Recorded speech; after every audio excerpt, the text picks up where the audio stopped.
Hey guys, hello everyone. आज है 5 अप्रैल 2021।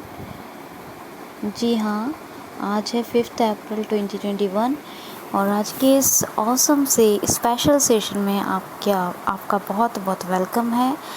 यहाँ मैं आज आपकी थोड़ी सी करियर काउंसलिंग करूँगी और थोड़ी सी मैं आपको करंट की भी नॉलेज दूँगी। थोड़ा सा मैं कुछ इनिशिएटिव आपके लिए लेने जा रही हूँ, उसके बारे में भी बताऊँगी और थोड़ा सा मैं आपको कंप्यूटर भी पढ़ाऊँगी। ठीक है, तो थोड़ा थोड़ा सब कुछ होगा आज के सेशन में। ये most special session of Sunday है, तो इसको ज़रूर देखें और किसी भी वीडियो को प्लीज़ मिस मत करें। ये मेरी आपसे हाथ जोड़कर रिक्वेस्ट है। हर वीडियो बहुत ही प्रीशियस है, आपके लिए ज़रूर देखें और मेरी मेहनत आपको बहुत फ़ायदा देगी। बहुत क्वालिटी देती हूँ मैं आपको, और ये क्वालिटी लेने के बाद प्लीज़ लाइक शेयर कमेंट ज़रूर कर दिया करें। ये भी आपकी एक ड्यूटी है कि आप मुझे थैंक्स बोल दें, एटलीस्ट आपको इतना अच्छा प्रीशियस कंटेंट मिल रहा है इसके लिए। ठीक, तो नए लोगों से रिक्वेस्ट, प्लीज़ सब्सक्राइब करने की उसे को ज़रूर सब्सक्राइब करें और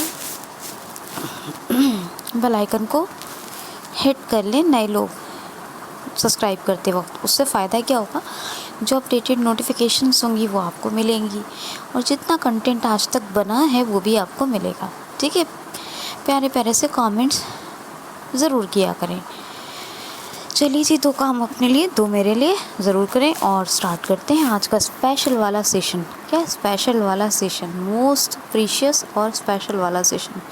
पहले आज हम बात करेंगे, हम एक इनिशिएटिव लेने जा रहा है। मतलब कौन इनिशिएटिव लेगा? क्यूसीएल इनिशिएटिव लेने जा रहा है। तो हमने एक इनिशिएटिव लिया है, कहना यही चाहती थी मैं कि हमने एक इनिशिएटिव लिया है, क्यूसीएल इनिशिएटिव लेने जा रहा है। तो जी हाँ, हमने एक स्टेप लिया है और क्यूसीएल एक इनिशिएटिव लेने जा रहा है।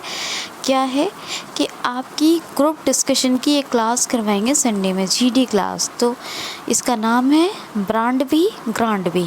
क्या? ब्रांड भी ग्रैंड भी, ब्रांड ऑल्सो ग्रैंड ऑल्सो। इसमें क्या होगा कि एक जो है, एक टॉपिक मैं आपको बता दूंगी, उस पर आपको अंग्रेज़ी में इंस्टेंट बोलना होगा। पहले नहीं बताऊंगी, गूगल मीट पे होगा, सिर्फ 15 मिनट का हुआ करेगा संडे को। और उसमें क्या होगा कि मैं आपको एक टॉपिक दूंगी, इंस्टेंट आपको बोलना पड़ेगा। ये ज़रूरी नहीं है कि आप अगेंस्ट या फेवर में बोलें।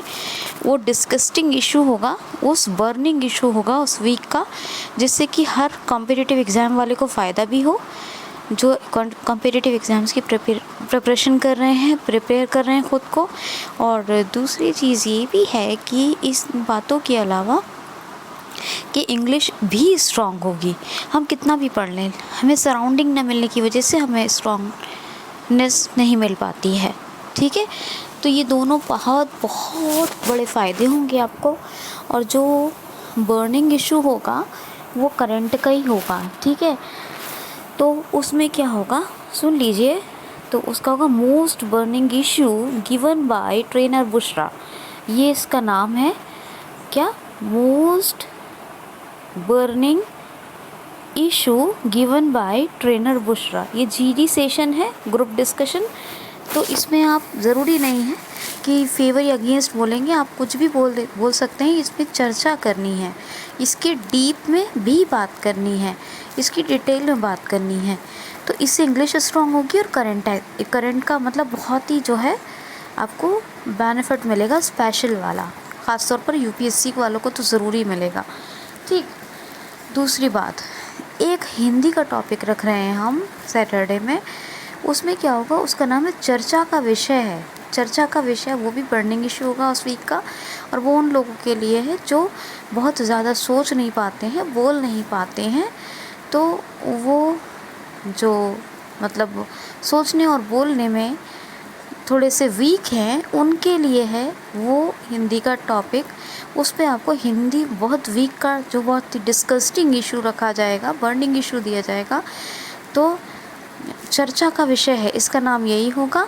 और उस पर आपको अपने विचार विमर्श का जो मतलब कहूँ तो मैं मतलब पूरा स्पष्टीकरण करना होगा, ठीक है, याद रखना। तो मतलब बहुत ही डिस्क्रिप्टिव उस पर बात करनी होगी। तो ये दोनों बातें हो गई। ये दो हम इनिशिएटिव लेने जा रहे हैं। मोस्ट बेनिफिशियल हमारा कैंपेन है, ये हमारा अभियान है कि क्विज़ल कुछ स्पेशल करे, ठीक है। ये तो हमारे इनिशिएटिव की बात हो गई। अब मैं आपको बताती हूँ कुछ थोड़ी सी करंट की बात। देखिए, कल हमने एक बात की थी। क्या बात की थी हमने एक बात की थी कि वर्ल्ड ऑटिज़्म अवेयरनेस डे, ठीक है। ऑटिज़्म क्या होता है? एक्चुअली ये एक मानसिक रोग या फिर मनोवैज्ञानिक बीमारी, दोनों ही नाम से इसको जान सकते हैं आप। ये ऑटिज़्म जो है ये एक्चुअली एक मेंटली एक मतलब एक मेंटल डिजीज़ है एक तरह की। इसमें कोई बहुत बड़ा कोई दौरा नहीं पड़ता है, कोई ऐसे सिम्टम्स नहीं होते हैं, इसमें अलग तरह के सिम्टम्स होते हैं। तो ये मानसिक तौर पर मनोविज्ञान से भी जुड़ी है, यानी ये दिमागी तौर पर तो जो कुछ है वो है, इसका संबंध किससे है? मनोविज्ञान से, साइकोलॉजिकल डिजीज़ होती है ये। और ये एक जो है मेंटली थोड़ी सी वीकनेस होती है इसमें। अब क्या होता है इसमें बच्चे, बड़े, ज़्यादातर बड़े तो बाद में आते हैं, पहले बच्चों का नंबर आता है, बच्चों से ही वो बड़े होते हैं। मतलब इस किस्म के लोग होते हैं, चाहे वो बच्चे हों या बड़े हों, जो सिर्फ अपनी ही दुनिया में पूर्णतः मगन मस्त रहते हैं और बहुत ज़्यादा दुनियादारी या दूसरी चीज़ों के बारे में सोचते नहीं हैं और बहुत ज़्यादा अवेयर नहीं रहते हैं। बहुत ज़्यादा चिंतन मनन करने की कैपेसिटी उनके अंदर नहीं होती है। यानी जो अपने आप ही में खुश रहे, मन ही मन मुस्कराता रहे, वो तो अच्छी चीज़ है। लेकिन अपने आप ही में खुश रहना, अपनी दुनिया में मस्त रहना और अपने साथ वालों या फिर अपने से जुड़े लोग या दुनियादारी से कोई मतलब ना रखना, ये कैसी मानसिक मतलब एक ऐसा मानसिक रोग या फिर मनोविज्ञान से संबंधित बीमारी है। इसको कहते हैं ऑटिज़्म। इस आगे चल के ये ख़तरनाक हो जाता है और बच्चे की लाइफ स्पॉइल होने का बहुत ज़्यादा डर होता है, क्योंकि उसे किसी चीज़ का ख्याल नहीं रहता है। वो उसके अंदर जो कैपेसिटी होनी चाहिए, जो थिंक एबिलिटी होनी चाहिए, वो डेवलप नहीं होती, ठीक है।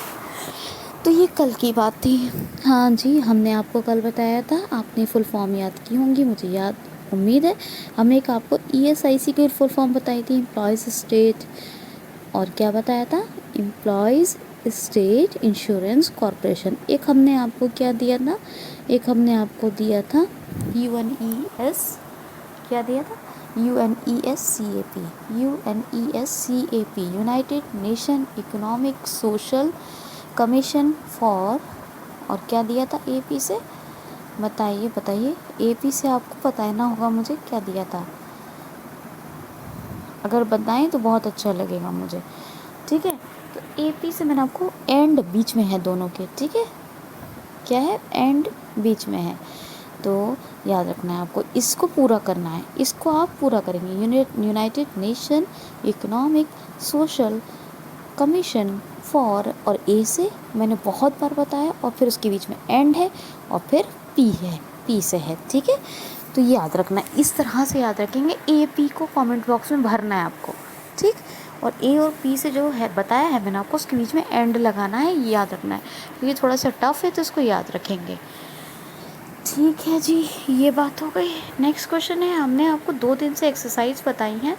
हमने आपको एक पाकिस्तान का बहुउद्देशीय संयुक्त सैन्य अभ्यास बताया है, जो रॉयल सऊदी और अमेरिकन एयरफोर्स के साथ है। और दूसरा हमने आपको बताया है कि हमने आपको ये भी बताया है कि कल एक जो है बांग्लादेश में डिफेंस एक्सरसाइज आयोजित होने जा रही है 4 अप्रैल से 12 अप्रैल तक, और इसमें इंडिया, श्रीलंका, भूटान वगैरह, बांग्लादेश वगैरह की मतलब जो है सेनाएं भाग लेंगी, ठीक है। और हमने एक आपको बताई है अमेरिका और भारत की वज्र प्रहार, जो हिमाचल प्रदेश में जिसका आयोजन संपन्न हुआ है।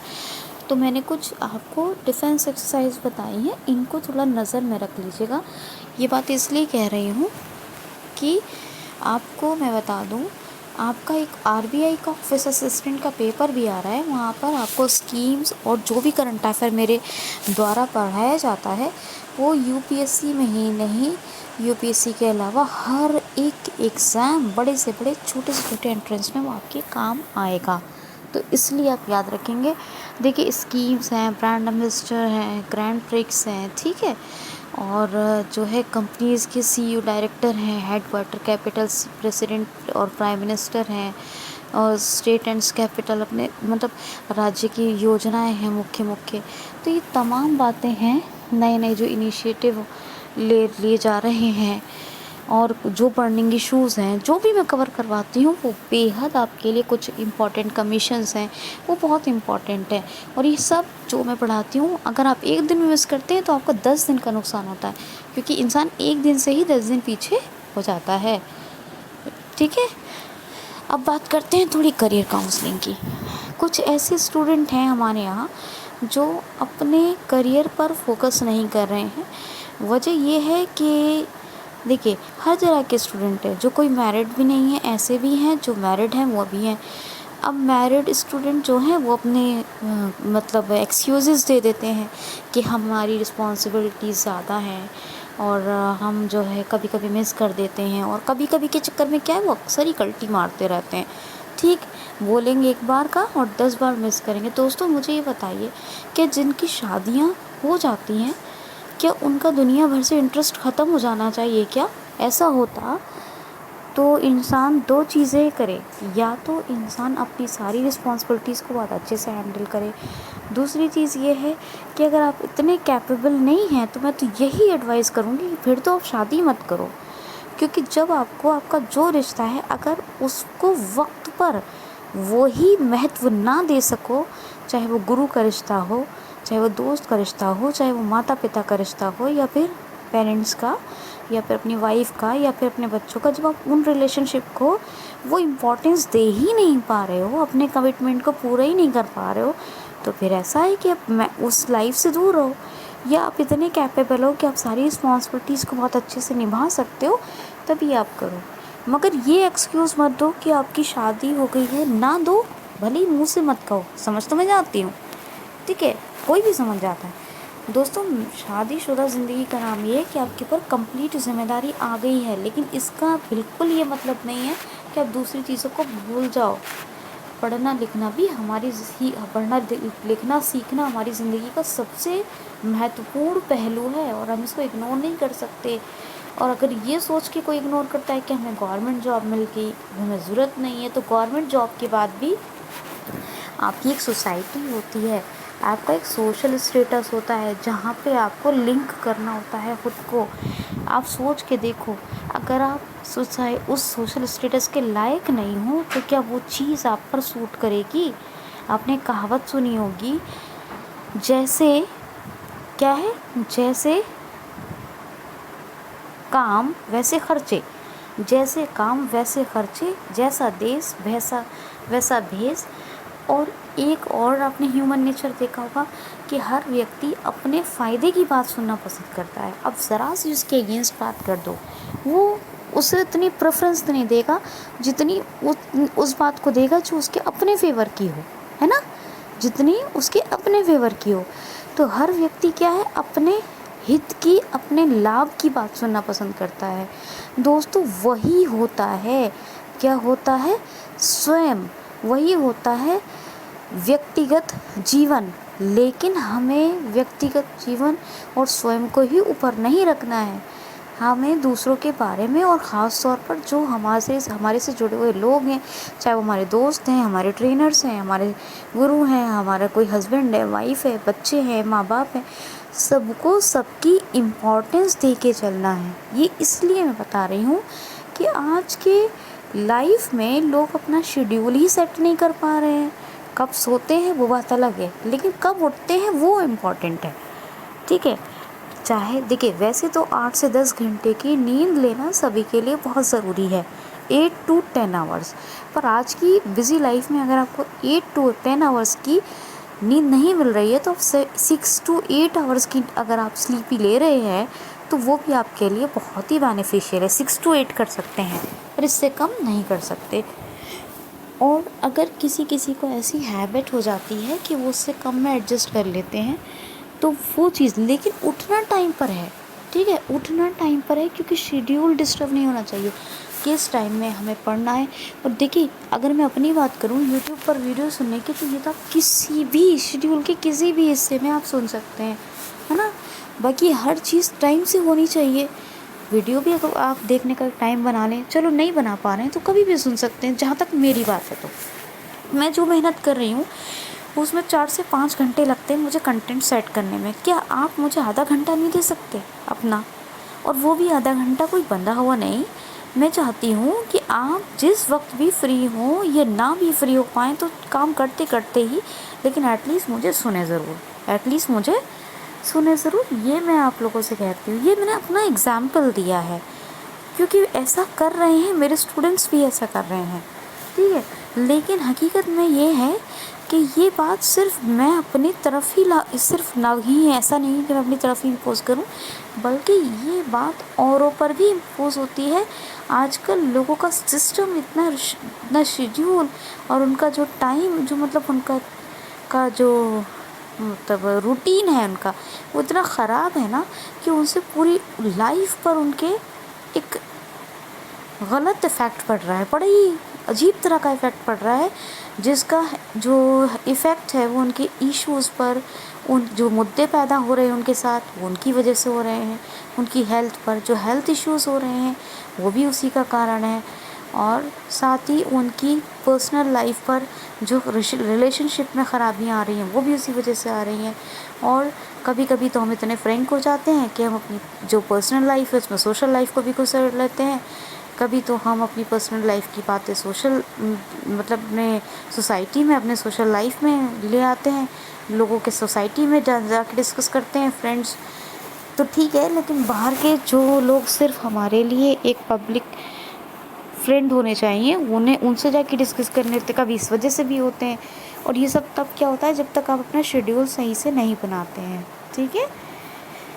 कभी कभी आपके काम पर भी इसका इफ़ेक्ट दिखता है, क्योंकि आपका जब शेड्यूल सही नहीं है, आपका रूटीन सही नहीं है, आपको सेटिस्फेक्शन कब मिलेगा? जब आप अपनी सारी रिस्पॉन्सिबिलिटीज़ को टाइम पर पूरा करेंगे, जब आप अपने सारे कमिटमेंट को, जितने भी कमिटमेंट्स हैं उनके कमिटमेंट और रिस्पॉन्सिबिलिटीज़ और ड्यूटीज़ तीनों मतलब एक ही चीज़ का हिस्सा है, अगर आप इन तीनों को पूरा करते हैं तभी आपको जाके सेल्फ़ सेटिस्फेक्शन नहीं मिलेगा। और मैं लिख के दे सकती हूँ, जिस वक्त तक आपको सेल्फ़ सेटिस्फेक्शन नहीं मिलेगा, जिस वक्त तक आपको सेल्फ़ सेटिस्फेक्शन नहीं मिलेगा, आपको उस वक्त तक लाइफ में कुछ भी नहीं मिलेगा। एक टेंशन आपके साथ हर वक्त चलेगी और हमेशा चलेगी। छोटी बड़ी परेशानियों का सामना आपको करना पड़ता रहेगा। इसलिए बेहतर है जिससे जितना और जो भी आपका रिलेशन है उसको ठीक ठाक निभाएं, अपनी जो ड्यूटीज़ हैं उनको ठीक ठाक निभाएं। उन ड्यूटीज़ को ठीक ठाक निभाने के साथ साथ अपनी रिस्पॉन्सिबिलिटीज़ को अच्छे से फॉलो करें, और अपने रूटीन में जो आपकी जो स्लीपी, आपकी डाइट, आपकी जो वो सारी चीज़ें हैं, और यही सारी चीज़ों से आपकी हेल्थ, आप एक हेल्थ कॉन्शियस हो जाएंगे, आपकी हेल्थ भी अच्छी होगी। और जब ये सारी चीज़ें अच्छी होंगी तो आपका काम भी अच्छा होगा, और जब ये काम अच्छा होगा तो ये काम में आपकी स्टडी भी हो सकती है, आपका बिज़नेस भी हो सकता है, आपकी जॉब भी हो सकती है। इन तीनों पे ये आपका देखने को असर मिलेगा। कुछ नहीं तो एटलीस्ट हो सकता है कि कोई छोटा मोटा ही काम कर रहे हो, आप घर में बैठ के ही कर रहे हो, वर्क फ्रॉम होम, तो वो भी आपका अच्छा चलेगा। लेकिन without routine and schedule and management कुछ भी पॉसिबल नहीं है दोस्तों। करियर काउंसलिंग तो मैंने इसको नाम दिया है, मगर देखा जाए तो सिर्फ आपकी ये मतलब टाइम पंचुअलिटी को लेके काउंसलिंग थी। जितनी भी मैंने अभी काउंसलिंग की है आपकी, ये सिर्फ पंचुअलिटी थी। और करियर के लिए मैं यही कहूँगी कि मैं जो कंटेंट बना रही हूँ, जो लोग उसको मिस कर रहे हैं वो कम से कम अच्छा नहीं कर रहे हैं, ना तो मेरे साथ और ना ही इस QCL के साथ जो आपको इतना प्रीशियस कंटेंट दे रहा है, ठीक है। तो आप लोगों से यही कहूँगी। अब बात करते हैं थोड़ी सी कंप्यूटर की। क्या बात करते हैं? कंप्यूटर की। और कंप्यूटर में मैं आपको कुछ इम्पॉर्टेंट शॉर्ट कमांड्स बताती हूँ, उनको याद रखिए। जैसे कि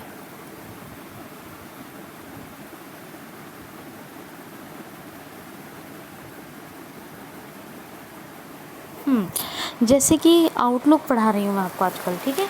आउटलुक पढ़ा रही हूँ तो यहाँ पर मैं कुछ कमांड बता रही हूँ। देखिए, अगर आपको अटैचमेंट चेक करना है तो आप क्या प्रेस करेंगे? इंसर्ट +8, इंसर्ट 8, आपको आउटलुक में कैसे जाना है, आपको जाना है विंडो आर करेंगे, यहाँ पर ये सर्च मतलब स्टार्ट बटन प्रेस करेंगे, सर्च में आउटलुक लिखेंगे, आउट लिखेंगे और आपको वही नज़र आएगा और आप आउटलुक पे एंटर कर देंगे। टाइटल चेक करेंगे, आप नेविगेट करेंगे। नेविगेट का तरीका मैंने आपको बताया है, up arrow tab, down arrow tab, up arrow shift tab previous के लिए, डाउन एरो टैब नेक्स्ट के लिए। फिर रीडिंग कमांड्स बताई हैं सारी। Reading commands I don't know, मैंने आपको बताई ना हो तो कमेंट बॉक्स में लिख दीजिएगा, सारी माइक्रोसॉफ्ट वर्ड वाली रहेंगी। Enter for entering in mail के लिए है, किसी भी आउटलुक में मेल में एंटर करने के लिए। एस्केप एग्जिट करने के लिए है। सारी माइक्रोसॉफ्ट वर्ड की जो कमांड्स है वही रीडिंग कमांड्स यहाँ पे भी यूज़ होंगी। अच्छा, दूसरी चीज़ ये है कि देखिए एक इम्पॉर्टेंट बात है, इंसर्ट +8 आपके पास अटैचमेंट आपको कोई भेजा गया है मेल में, नहीं भेजा गया है, ये चेक कर सकते हैं। दूसरी बात, आपको Alt 1 से फ्रॉम, Alt 2 से अपडेट, Alt 3 से टू किसको भेजा गया है, किसी मेल आईडी पर, Alt 4 से CC, Alt 5 से BCC, है ना। और इवन सब्जेक्ट भी पता चल जाएगा आपको Alt 2 से, या मतलब सब्जेक्ट भी पता चल जाएगा। Alt 1 से लेके Alt 8 तक सारी कमांड्स आपके लिए बहुत यूज़फुल हैं, ठीक है। अब हम कल देखेंगे कि जो आपको अटैचमेंट भेजे गए हैं उनको सेव, कल तो नहीं परसों की डिस्कशन में देखेंगे कि आपने पता लगा लिया कि आपको कोई अटैचमेंट है या नहीं। अब हमें देखना ये है कि आपको जो अटैचमेंट भेजे गए हैं उनको डाउनलोड कैसे करना है। ईमेल रीड करने के साथ साथ हमें अटैचमेंट को डाउनलोड कैसे करना है माइक्रोसॉफ्ट आउटलुक के अंदर, वो हम देखेंगे। दोस्तों, आज की काउंसलिंग कोई बहुत बड़ी करियर काउंसलिंग नहीं थी। आज की काउंसलिंग वो काउंसलिंग थी जो आपकी लाइफ को बेटर बना सकती है। मैंने जो QCL इनिशिएटिव लेने जा रहा है उसके बारे में जो आपसे बातें कही हैं, उनके लिए आप मुझे रिक्वेस्ट भेजिए और बताइए कि सुझाव कैसा है, आपको पसंद आया, अपने सुझाव दें। मतलब मेरा तो इनिशिएटिव है, अब अपना सुझाव दें कि कैसा है ये पहल, कैसी है ये जो हम एक योजना बना रहे हैं जिसको शुरू करने की, जिससे कि आपका विकास हो सके। तो ये तमाम बातें बताएं। कल की क्लास में 2 दिन का करंट अफेयर लेके मिलेंगे। अपना ख्याल रखिए, खुश रहिए, बहुत खुश रहें। Thanks for watching. Audio Lab. Pause recording.